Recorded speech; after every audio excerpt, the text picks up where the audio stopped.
ராமநாதபுரம் மாவட்டம் பனைக்குளம் பகுதியில் மாலை நேரத்தில் திடீரென சூறைக்காற்று வீசியதால் வீடுகளின் மேற்கூரைகள் பறந்து விழுந்து சேதமடைந்தன.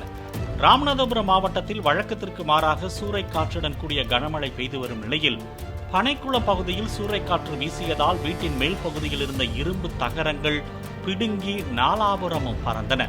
அந்த தகரங்கள் கீழ்த்தளத்தில் உள்ள ஓட்டு வீடுகளுக்கு மேல் விழுந்து ஓடுகள் உடைந்து சேதமடைந்தன.